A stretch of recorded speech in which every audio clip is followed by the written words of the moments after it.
Finale task ticket to finale ஜாலியாக எடுத்துகிட்டு போய் டாஸ்கில் சண்டை போடுங்கிறானா, டாஸ்கில் ஜாலியாக விளையாடுங்கிறானாக்கா இங்கே ஒரு சண்டை போட்டுட்ருக்காங்க. கம்ருதீன் எனக்கு தெரிஞ்சு கம்ருதீன் கேட்குற கேள்வி கரெக்டு. நான் சொல்கிறது வந்து கம்ருதீன் கேட்குற கேள்வி கரெக்டு. ஃப்ராடுன்னு சொல்கிறதுலாம் தப்பு. ஒருத்தனை ஏமாத்தினா தான் ஃப்ராடு.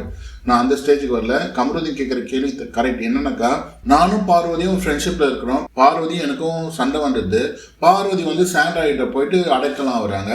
அடைக்கலாம் ஆகும்போது பார்வதி வந்து என்னை பற்றி தப்பாக பேசுகிறாங்க. சாண்ட்ரா என்ன சொல்லியிருக்கணும், இப்போ நீ இந்த பிரச்சனை எல்லாம் விடுமா, நீ வெளியே போய் பார்த்துக்குமா அப்படின்னு சொல்லியிருக்கணும். ஆனால் சாண்ட்ரா அப்படி சொல்லலைல்ல. என்ன நான் சொன்னாங்க கம்ருதீனை பற்றி, அவன் வாண்டான், அவன் வந்து தப்பானவன், என் தங்கச்சி மாதிரி சொல்கிறேன், இந்த மாதிரி பையனெல்லாம் என் தங்கச்சின்னா இந்த அக்கா வேணான்னு சொல்லுவேன். கம்ருதீனை என்ன பொல்லாதவன் அது இதுன்னு எவ்வளவோ வந்து மொட்டமாக பேசலை. பார்வதியை வந்து தன் பக்கம் வச்சுக்கணுன்றதுக்கோசரம் கம்ருதீனை எவ்வளோ மோசமாக பேசலை. அதனுடைய எஃபெக்ட் தான் இது. சும்மா நீலி வேஷம் போட்டு அழுதுனுக்குறாங்க. என்னங்க இது, எதுனா ஒன்று சொன்னாங்கன்னா சும்மா போய் உக்காந்து அழுவுறது. பேச வேண்டியதானே. சும்மா அழுதுட்டாக்கா எல்லாம் சிம்பத்தி ஓட்டும் கிரியேட் ஆகிடுமா?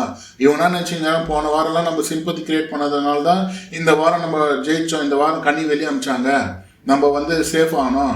பார்வதியும் சாண்ட்ரா பேசினாலே நம்மளுக்கு டென்ஷன் ஆகிட்டுப்பா. இது வரைக்கும் ஒரு சந்தோஷம்ப்பா. இவங்க 2 பேருக்கு மேலே பேச மாட்டாங்க, அது வரைக்கும் சந்தோஷம். பின்னாடி உட்காந்து பேச மாட்டாங்க. பார்வதி வந்து 2 நாளாக கம்ருதீன்கிட்ட பேசாமல் அவங்களுடைய டாஸ்க்லாம் நல்லா பண்ணிட்டு இருந்தாங்க. அதை தொடர்ந்து அவங்களும் அதை போயிருக்கலாம். ஆனால் இவங்க 2 பேருக்கு முன்னே திருப்பியும் கம்ருதீன் வந்து அந்த ஃபீலிங்கை திருப்பி நேற்று நைட் பேச்சப் பண்ணாப்புல. இப்போ பார்வதி பேச்சப் ஆகிட்டாப்புல. பார்வதி கம்ருதீன் 2 பேர் சேர்ந்ததுனால பார்வதி வந்து சாண்ட்ரா இந்த மாதிரிலாம் அவனை பற்றி சொன்னாங்கன்னு கம்ருதீன்கிட்ட சொல்லியிருப்பாங்க போல இருக்கு. அதனால காலையில் உட்காந்துன்னு எல்லாம் யோசனை பண்ணிட்டு கம்ருதீன் டென்ஷன் ஆகி இந்த மாதிரி சாண்ட்ரா கிட்ட வந்து ஃப்ராடு, நீ மட்டும் யோகியமா, இந்த மாதிரிலாம் சொல்லி சாண்ட்ராவை டென்ஷன் பண்ணிட்டாங்க. சாண்ட்ரா இதுதான் சான்ஸ்ன்னு சொல்லிட்டு அவங்க சும்மா ஒரு ஆக்டிங் போட்டுட்டு இருக்காங்க. ஏன்னா 3 வாரமாக மோசமாக விளையாடிருந்தவங்களாம் இந்த வாரம்லாம் நல்லவங்க ஆகிட்டாங்களே. சாண்ட்ராலாம் போன 3 வாரம்லாமா கேவலமாக விளையாடிட்டு இருந்தாங்க. இந்த வாரம் நல்லவங்க ஆகிட்டாங்களா சாண்ட்ராலாம்?